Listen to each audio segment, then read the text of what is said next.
Alors j'ai choisi la sociologie comme formation universitaire, peut-être un peu par hasard. J'ai commencé d'abord la philo et puis ça m'a un peu déplu, c'était pas assez concret.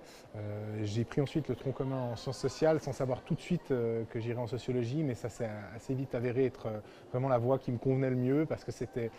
à la fois une grille de lecture, d'analyse de la société, des comportements humains à travers ce que les déterminants sociaux font faire aux gens et comment est-ce que la société s'organise et comment on hérite de déterminismes sociaux. Tout ça, c'est des choses qui m'intéressaient, disons, dans le fond de mon esprit pendant longtemps et que j'ai trouvé vraiment dans la sociologie voilà, beaucoup d'intérêt à ces questions-là. Et puis, je dois dire, avec mon regard actuel, si je devais repenser à cette période de mes études, c'est que peut-être que comme je n'étais pas aussi politisé que je ne le suis aujourd'hui, je n'ai pas assez enrichi les cours de sociologie de l'époque, de lectures diverses, que ce soit sur l'actualité, sur la politique, sur le monde, sur voilà, les questions qui en fait sont au cœur de la sociologie. Et si je devais refaire ces études ou si je devais donner un conseil aux étudiants qui travaillent la sociologie, c'est vraiment de s'intéresser à l'actualité, au monde, à la politique, de lire un maximum et de se plonger dans les choses et de les regarder avec le prisme de la sociologie. Je suis assez persuadé que les études en sociaux faites de cette manière-là peut être vraiment, vraiment passionnantes.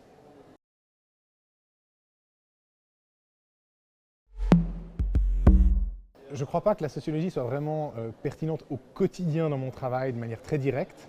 C'est vraiment en filigrane. Je travaille dans le domaine de la mobilité écologique, donc c'est quelque chose qui a priori est relativement éloigné de la question de la sociologie, mais dans les faits, pas du tout, parce qu'en fait, la mobilité, c'est une question sociale. Et quand on est en réflexion sur la transition écologique, comment changer les modes de transport en l'occurrence, mais ça peut être plein d'autres choses, on est dans une question sociale, en fait, fondamentalement. Et je crois que ce qui est intéressant aujourd'hui, si j'y réfléchis, c'est que le fait d'avoir fait les études de sociaux m'a orienté mon esprit, donné une grille de lecture d'analyse du monde qui fait partir la réflexion toujours des structures sociales, des structures de domination sociale, des classes sociales, des déterminismes sociaux, et non de l'individu et des comportements individuels. Et sur la question de la transition écologique, c'est vraiment au cœur des débats qu'il y a, parce que je crois que le mouvement écologiste, il a pendant des décennies là, perdu pas mal de temps à penser, parce que c'est aussi le système capitaliste actuel, néolibéral, qui le veut, à penser qu'en fait c'est l'individu qui est au cœur des changements, et qu'en faisant des petits gestes, par exemple, on va pouvoir changer, transformer les habitudes, les comportements. Et on se rend compte que ce n'est pas une impasse, mais c'est vraiment extrêmement limité de penser comme ça, et qu'il faut d'abord et avant tout penser aux structures sociales qui induisent des comportements des individus et de la société, la façon dont elle est façonnée, construite, entretenue, développée, eh bien c'est ça qui induit un certain nombre de comportements. Et je constate quand même relativement souvent que dans les milieux dans lesquels j'évolue, donc de l'environnement, de l'écologie au sens large, les gens ont souvent plutôt fait des études de sciences naturelles, de sciences de l'environnement, des sciences plus dures, et n'ont pas forcément instinctivement les mêmes réflexes que peuvent avoir des gens qui ont fait des études de sciences sociales. Et je trouve que c'est intéressant de constater que voilà, c'est probablement la sociologie qui m'a amené à réfléchir d'une façon probablement un peu différente et qui permet de penser aux mesures à prendre pour la transition écologique d'une manière différente que ce qui est un peu, je dirais, le mainstream dans la pensée dans ces mouvements-là. Alors bien sûr, les choses évoluent beaucoup ces dernières années et c'est pas parce qu'on a fait sciences naturelles ou sciences de l'environnement qu'on n'est pas capable de penser la société et les classes sociales, bien sûr que non. Mais je dirais que la socio elle a vraiment cette valeur ajoutée très importante et je le sens pratiquement au quotidien finalement. Donc a priori, je fais des choses disjointes de la sociologie, mais au final, ça se rejoint et c'est quand même utile.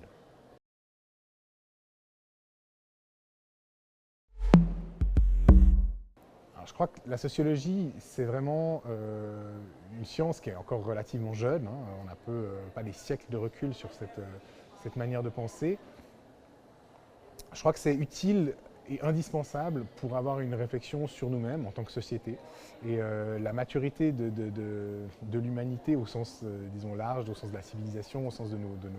nos existences communes, elle se matérialise au bout d'un moment quand on a un peu une conscience de nous-mêmes. Et je pense que la sociologie, c'est un peu la conscience de la société pour elle-même. Et c'est particulièrement crucial dans les moments où on va opérer les changements importants. Dans l'histoire, il y a eu des révolutions, il y a eu des cassures, il y a eu des évolutions, il y a eu des guerres mondiales au XXe siècle. Là, on est dans une période de transition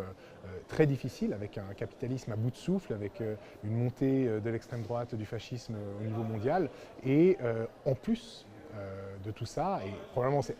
intrinsèquement liés, on est face aux limites planétaires et d'atteindre ces limites planétaires nous pousse en tant que société dans des derniers retranchements. Ça explique probablement d'ailleurs une partie de la montée de l'extrême droite et des fascismes et ce capitalisme à bout de souffle qui cherche à s'étendre encore alors qu'on se rend compte qu'on ne peut plus croître à l'infini sur une planète avec des ressources limitées et qu'il va falloir maintenant apprendre à partager.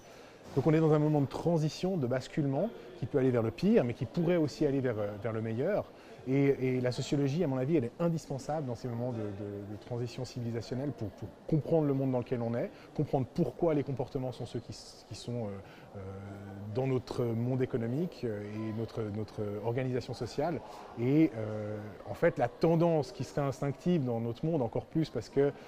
médiatiquement, politiquement, on est tous amenés à penser la société comme une somme d'individus simplement. La sociologie, elle vient dire non, on a des constructions sociales qui sont très fortes, des déterminismes sociaux, des classes, des dominants, des dominés, des rapports sociaux qui font que, on ne peut pas simplement partir de l'individu. Et donc, je trouve que la sociologie, elle a beaucoup à apporter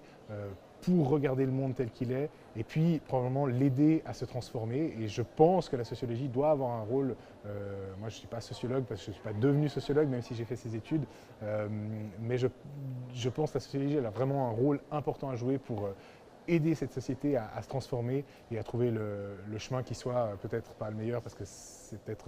va être difficile mais en tout cas le moins pire possible.